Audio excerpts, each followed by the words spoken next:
Good evening, ladies and gentlemen.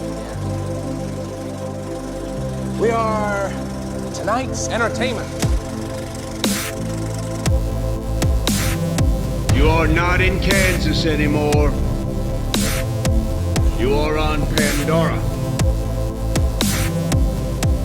No, I'm simply saying that life finds a way.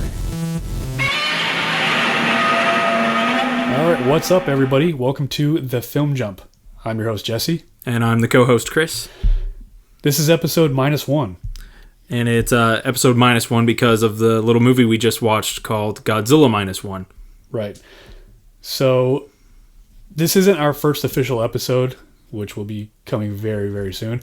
But we felt it important to not only bring in our first reactions, but as die-hard Godzilla fans, and to appropriately address the fact that I think we're both a little biased towards Godzilla, but we'll talk about that. This is episode -1. Yeah, there's no better movie to start a pre-game episode off with and to get us off on the right foot than a brand new Godzilla movie.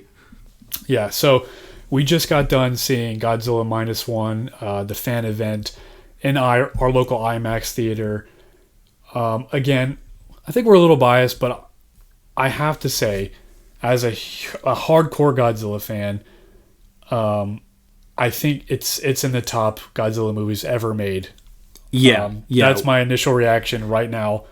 Definitely. We're Godzilla fans like cradle to grave, like definitely in our DNA. It's not some flavor of the week thing we just picked up 2 years ago. You know, we're huge diehard fans, and again, each to their own as far as the very specific type of Godzilla movie they're in for, because there's a type of every Godzilla movie. There's many styles, but I find it hard to believe that you could watch this one and not want to put it in your top 5 or not consider it one of the best examples of how good a Godzilla movie could be. Yeah, maybe, and we'll keep this spoiler free for anybody who's worried about that. Obviously, Godzilla is in the movie, so we'll talk about it a little bit, but maybe it's recency bias. I don't know. I say that all the time, but I'm going to watch it again, and I'm going to really do a deep dive and go through it, you know, with a fine-tooth comb. But I think for me personally, just quick reactions initially, this easily goes into my top 5 Godzilla movies ever made, and it might even be in my top 3. Yeah, I mean, again, there's recency bias. We're high on the hype. We just saw it. It's new. It's good. You know, it has all the obvious advantages of being a newer movie. So, like, inherently, like, the spectacle and the visuals and the action have the advantage of being a modern movie. But, you know, the script, the screenplay, the tone, the style of the movie, it's definitely one of those that, you know, again, each Godzilla fan to their own in terms of what they prefer. But unless, like, you like love the 70s and 60s movies and hate all the other Godzilla movies, I don't know how this one wouldn't rank very, very highly. And I mean, we love those movies too, but for my, like, it's an easy top 5. It's sort of, and even if you want to put it another way, like put the first 50 years off on their own up to 2004 and just talk about the modern batch, like of all of the modern films, like I think I would, like, without hesitation, I would put it above Shin Godzilla for sure, as far as the 2 Toho movies that have come in the modern era. Yeah, I think I agree with that, and I don't think that I even really have to consider anything else. That's an easy choice for me. And again, this is our episode -1. We felt that it was important as diehard Godzilla fans that we grew up with this franchise, like I believe many people have, that it was important to get this quick reaction out. We didn't want to wait for our actual, like, first official episode of The Film Jump, which again is coming very soon. So pardon our progress on that, but to give a little context, I think for our listeners, we already said we're diehard. We grew up with this stuff. We're both, you know, children of the 90s here, but my father and I used to watch all the old like Showa era Godzilla films, and we would tape them, you know, on our VHS commercials and all. And so every step of the way, every time there was a new one out, after that, we were watching them, and I was in love with them. And it's not an easy franchise for somebody to, you know, who isn't really already a fan to just jump into. There are a select few that I would say, yeah, here's my recommendation. This one's great. This one's great.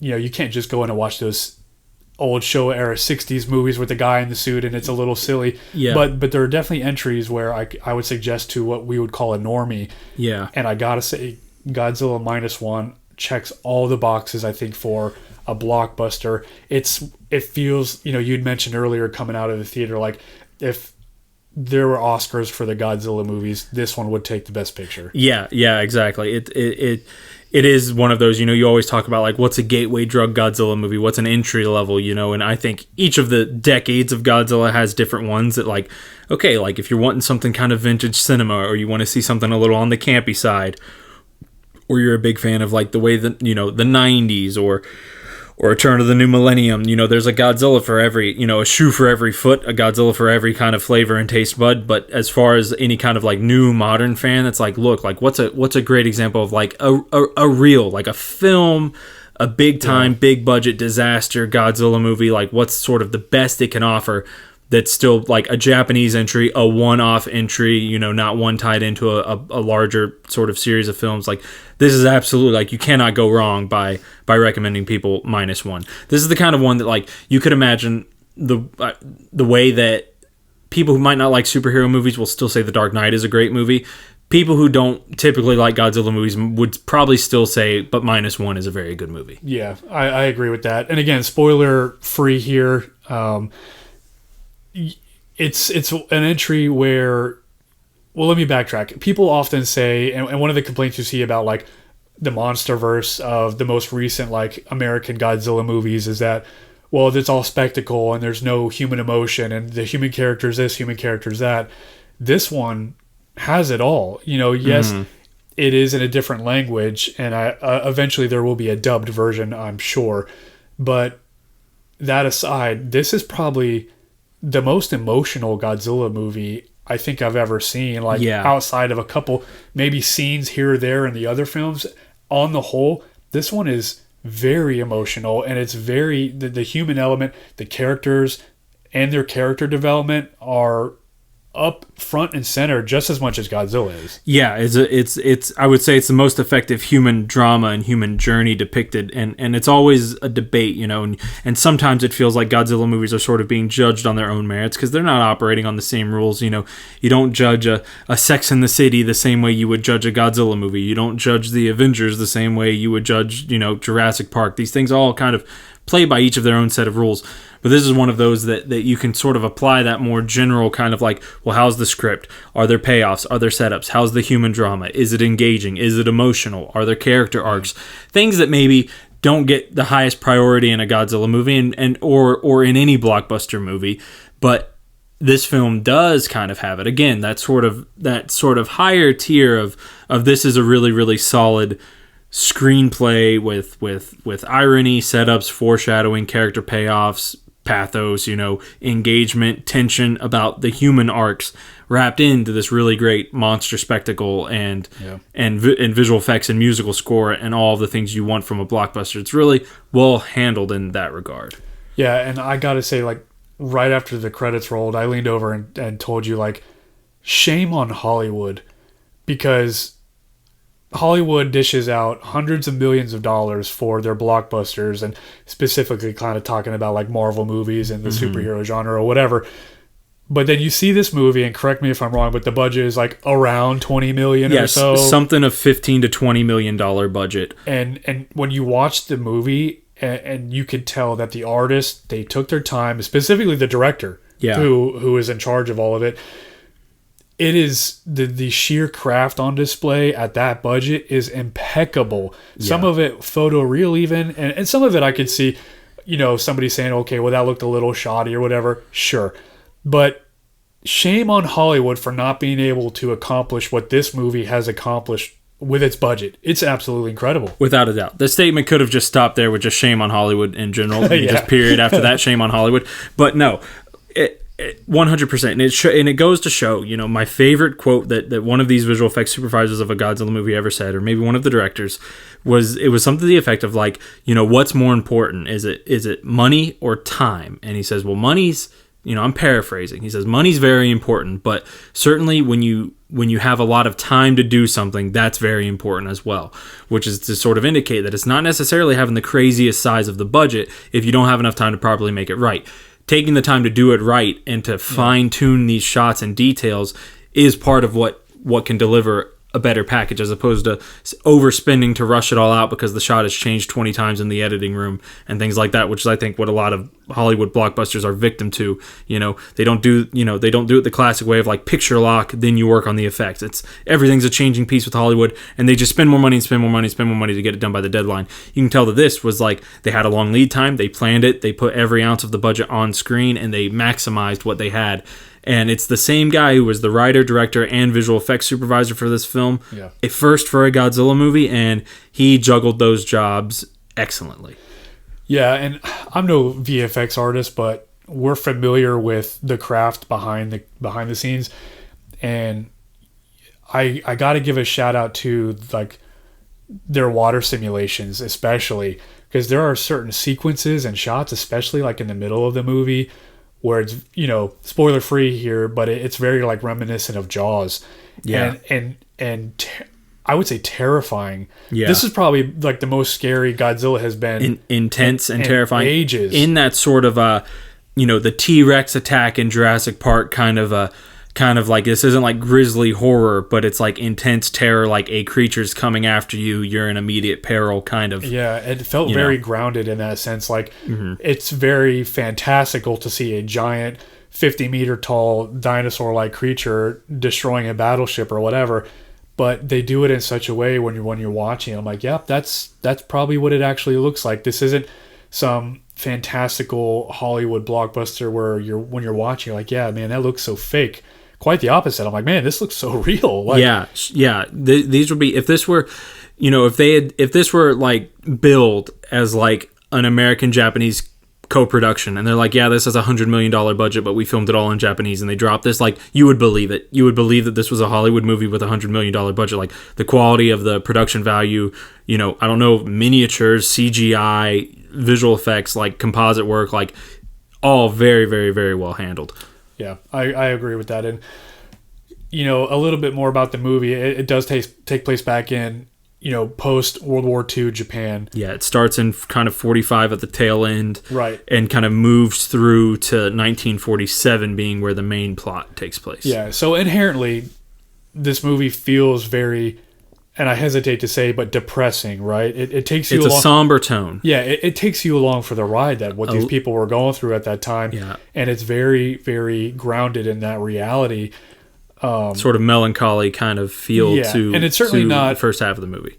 And it's not to say like this is a depressing movie. When the credits roll, I'm not depressed whatsoever. No. I would say quite the opposite. It takes you on a journey. It starts in a very deliberate spot so that it can land in a very deliberate spot at the end. The tone and theme of the film take a journey just as the characters take a journey. Right. And, at the heart of this movie are the people. Going back to the complaints of many Godzilla movies and many action movies or, giant monster movies for that matter is like, oh, the people, where's the characters and the people this, the people that, they're either not enough or they're too much. And this movie has such a great balance and the characters are great and you care about the journey that they go on. There's actual character development, especially from the main character. My goodness. And you care about these people. When they're sad, we're sad. When they're, rejoicing and coming together, we're doing the same as the audience members. Yeah, you're invested in a lot more than, okay, what's going on with the humans that's going to lead us to Godzilla? How are we going to get more Godzilla? It's not that kind of a film. Like, you are engaged with the journeys of the characters. You're rooting for characters to not get killed that maybe do get killed, and you're just as invested in how that's going to turn out at the end as opposed to like, well, what Godzilla are going to destroy next, or what are they going to have him show off next? It's always a struggle with these films of, is it more humans? Is it less humans? Do you have more humans, but they just need to be higher quality? But then it's like, well, is that to make humans be of a higher quality of writing, you need to give them even more screen time? And then at what point are you threading the needle of, well, this isn't a human drama. We can't just spend all the time with the humans to make them engaging and interesting. Right. So what, every Godzilla film has to, or monster film in general has to kind of juggle that of how much monster, how much human, when is the humans too much, and how much do you need to make it good so that you're not always thinking about the monsters not being there. It's not an easy formula to land. And, at the end of the day, people come to see these monster movies. They're not coming to watch dramas and comedies. They're here to see the monsters. So people are justified to want to get their money's worth of the monsters. But at the same time, if the humans can be executed in a way that's very engaging, it makes the monster action that much more engaging as well. And I think that this film does that in a really good way. Right. It's not just mindless, CGI action and destruction going on, and you're trying to get ahead of the characters or get past them rather to see more action. You care about them. You want to see what happens to them. And that's just a testament to how great the entire package is. And, and I want to talk about the music also. So obviously there are some classic tunes that go in there. Don't want to spoil a whole lot there, but the original soundtrack for this movie is incredible. And yes, we did see it in IMAX, so everything is very loud, very punchy. Yeah. But some of that operatic sound that they had, and I'd mentioned to you in the theater, like, man, that was like the Star Wars Duel of the Fates of the Godzilla franchise. Absolutely. At some point. Yeah, it's big and grandiose, and it keeps that film, the sound design as well, like the technical aspects of the movie give it that very big Hollywood feel. A lot of Godzilla films in the past, or maybe it's a bit more of a Japanese film thing, they're not really known necessarily for their in-depth like Foley work and sound design work and all that stuff. And sometimes it's because the films are made on just not as extravagant budgets and not as extravagant post-production timelines. But this very much felt like this thing's burning on all cylinders visually and in terms of the audio. It's a great score, great sound design, very well handled. Right. And after certain scenes would happen, you because of the music and because of everything we're talking about, really, this is like the first time I think I've actually heard people crying in a Godzilla movie. Yeah. Not to get into spoilers, but yeah, there at the end of certain sequences, I think there's a couple in there. There's moments that will choke you up for sure. Yeah, for sure. And like a couple of times it got quiet. Right after some intense moments, and the girl in the row right behind me was sobbing almost, and I turned around to see her, and her friends were kind of poking fun at her and smiling, and I'm like, wow, yeah, it definitely a Godzilla movie is doing that, and she may be a diehard Godzilla fan as well, but still. Yeah, it definitely, and some of the intense moments, you kind of would hear people just kind of go at the end of the sequence where it's like it does get quite intense. I know a lot of times people wouldn't necessarily describe Godzilla action scenes as that way. Maybe awe-inspiring, maybe big, maybe epic, but there's something really personal about the way the action and destruction is executed in this movie that it does get intense. There's always a lot of personal stakes at what's going on, so you're feeling the tension of it every step of the way, and then when it's over, you just have to breathe that sort of sigh of relief. Yeah, and the theater that we were in, there was a gentleman to our right who brought his younger daughters who couldn't have been older than 10 years old, and I was a little skeptical at first, I don't know if I would have done that. Yeah, does he think this movie's in English and dubbed, right, and whatnot? But then I don't even think that's the issue. The issue is that it's very intense, how you talk about, and it kind of reminded me how, the same way, like, let's say Steven Spielberg's War of the Worlds, how it's not necessarily graphic or anything, but you see a lot of people perish on screen, and this action is very visceral, and you see these people are being affected by this directly, and you're like, this is very intense. Yeah, in the way that you would, in a way that a kid of any age could pretty much handle Jurassic Park, because it's sort of fun, scary, it's there's not none of the main characters are getting eaten and chomped on screen, or there's not a lot of violence there. It's more just intense moments with dinosaurs, and it kind of all shakes out okay in those sequences. Is just some intensity. This is more of a War of the Worlds variety, where it's yes, it's PG-13, yes, there's nothing graphic depicted on screen, but there's an intensity to it and a cost and a you see the destruction waged on a very human level that you do. We talk about entry level movies for Godzilla fans, and that depends on age as well. This isn't the Godzilla movie that's going to turn a 6 or 7 year old into a Godzilla fan. Right. That's not one I would suggest there. But this is a thinking man's Godzilla movie, so to speak, and an adult fan's Godzilla movie. Someone who's a bit more into film overall, a bit more of that kind of Godzilla movie for sure. Yeah, and I think more than anything, it deals I don't ever really like to get into it, but thematically, it's very adult. It's very mature. The themes are very mature, and it's emotionally mature. Mm-hmm. What especially the main character, what he goes through in his journey, and the people around him. Obviously, I don't have to get into spoilers, but this is post World War II, post bomb Japan, where everybody is just going through it, and in that sense, it's very, very intense. Yeah, there's a lot of survivor's guilt going on. There's a lot of disillusionment with the government and how they may have handled or not handled the war efforts and treated the citizens during the war, and especially the tail end of it. There's a lot of downtrodden sort of feelings at the start of this in terms of what people think of their citizens who fought in the war and of the government for handling the war, and so that permeates through the movie. So it's not a very simple kind of execution of the plot in like everyday Japan. This is post-war, and there's a lot that hangs over the movie. Yeah, and that's not to say where it's. I think some people were maybe afraid that this movie would be like anti-America or like anti. It's not in any way whatsoever. It's not. I wouldn't describe it. I wouldn't describe it as some weird nationalistic gung ho Japanese movie. It doesn't feel anti-American. It feels anti-government maybe a little bit, or at least cynical of governments as a whole, and very sort of like humanist, very sort of I would say it's pro people. Pro people. It's very pro citizen. Pro citizen. Yeah. And that's one of the things where we talk a lot about how this movie is very like, how just everything looms over these people, all the destruction and the loss that they go through. But at the same time, what's born of that tragedy is a people coming together collectively to fight off what's going on. And that's actually one of the most inspiring things about this movie. It's a surprisingly sort of hopeful and inspiring kind of a human journey that goes on. It definitely resonated with me. Yeah, it absolutely lands, And that's nice to see. It's like this isn't the big, dour, depressing, downer ending, ruin your week kind of a Godzilla movie. It's like there's darkness in it and there's bleakness in it, but the film's going on a thematic journey as well. It's starting you in one place so that it can end in a more hopeful, optimistic sort of position. And that's a nice thing to see in the modern age. It's very cynical. It's nice to see a bit of a wholesome kind of a theme played out here.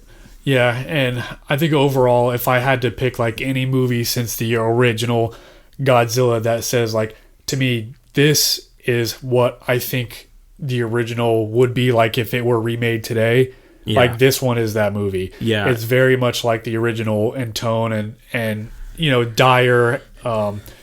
To me, it is like the original remade, just different, obviously. Yeah, in terms of, because Shin Godzilla is a very realistic kind of movie, but in terms of the sort of, it doesn't have the kind of human core and human drama that is at the heart of the original movie. It's a very human journey, like a set of three characters that are at the core of that original one, and they have an engaging dynamic between them, and this is one that the period piece lends itself to it as well, but this one is like, at the heart of it, there's a very sort of clear human struggle going on. It's a different struggle. The original was a bit of a love triangle, and this is a different human struggle at the center, but it's a very powerful one, and in the same way as the original movie, this film has something to say about, the human condition, as they say, and it's a compelling journey to see. Yeah, not so much like plot-wise, but just tonality, like just the feeling of it, at least that I got.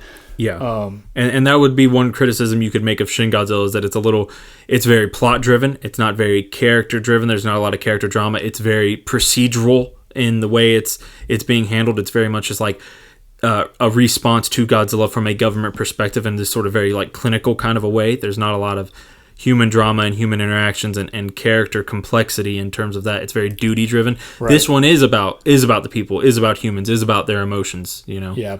And it's interesting. There was a guy sitting next to us who, before the movie started, he leaned over and said that, hey, I just watched Shin Godzilla, which came out in 2016. Yeah. I just watched that for the first time not too long ago, like he said, like a week or two ago, and it was amazing, and I was blown away. And he started asking us about like, what should I watch next? And I started thinking, I was like, well, you're in it. You're sitting right here. Yeah. This is the one to watch next. This is definitely the one I'd recommend. Yeah, like if you've just seen Shin Godzilla and if you're one of these newer generation fans and like you're not about like, well, I'm not about to watch some black and white thing from 70 years ago or this, that, or the other. It's right. It's like this is a great modern entry to jump on. Shin Godzilla as well. They're both great movies in different kind of ways, but it's like you're not going to go wrong watching Godzilla -1 at all. Like if anything, like it potentially might spoil you because not every Godzilla movie is up to this caliber in a lot of ways. So, but it never hurts to start off with a great entry. That's for sure.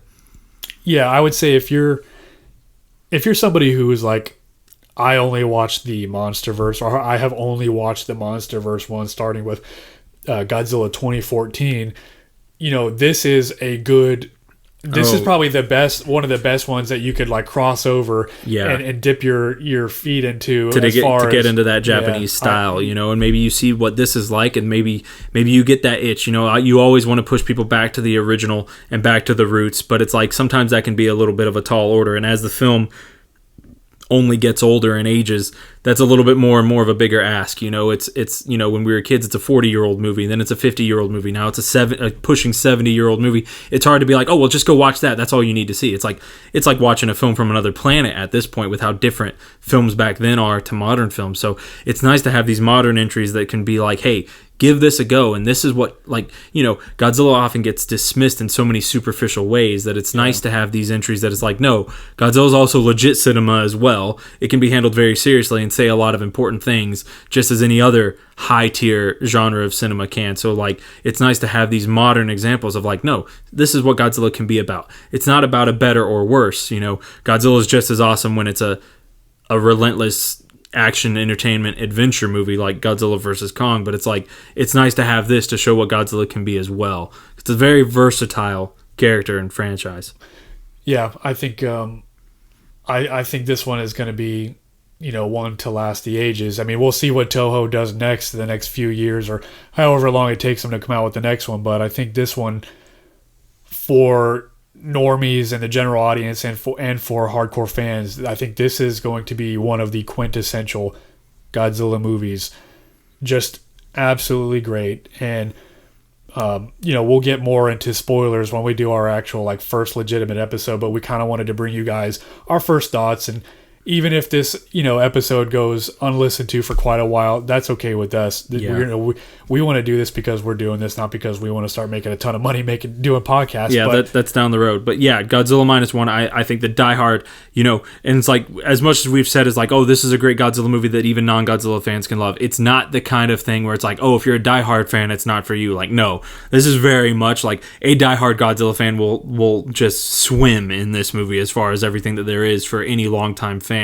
But it's one of those that also works as a great, even if you're not all about that Godzilla life, this is a great Godzilla movie to watch. It's a great movie, period. Yeah. And one thing we talk about all the time, at least I talk about it for sure, is going to see a movie, whether in the theater, at home, sometimes on your phone, whatever.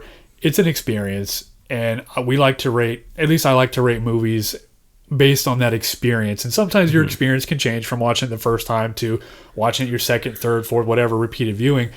But for me, a movie like Godzilla -1 can be a 10 out of 10 experience for somebody like me. And I think like you, it might not be a 10 out of 10 experience for everybody else out there. Yeah. But also at the same time, I would concede that for somebody, this might only be a 7 out of 10 movie for certain reasons. And that's okay. Yeah.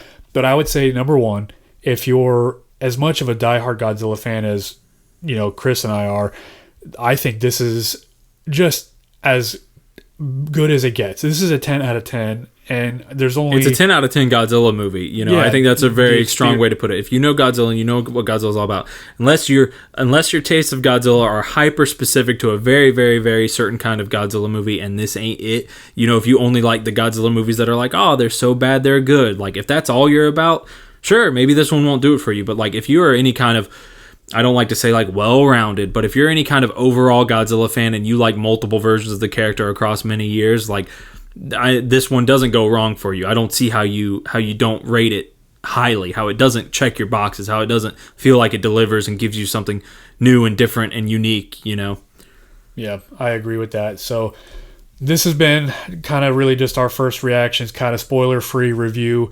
Huge recommend from us here at the Film Jump.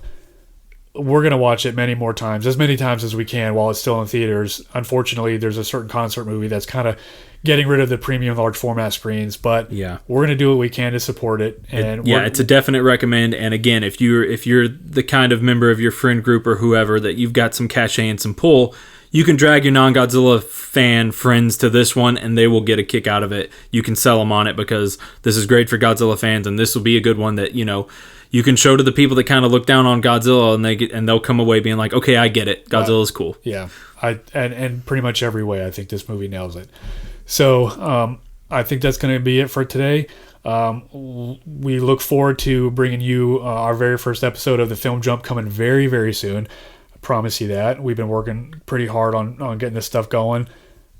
Chris, you got anything else for our fans and listeners out there? No, looking forward to the journey because it's going to be a wild journey. That's all I have to say. Yeah, and we'll get more into spoilers on our next one, and we'll go into more about other movies, what qualifies us to talk about movies on a podcast, why we're the experts, and and everybody should listen and agree with us on everything. Of course, we're never wrong. But all right, guys, well, thanks for stopping by, and we'll see you next time on the Film Jump.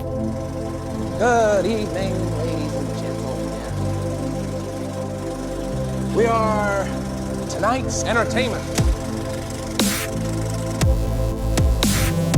You are not in Kansas anymore.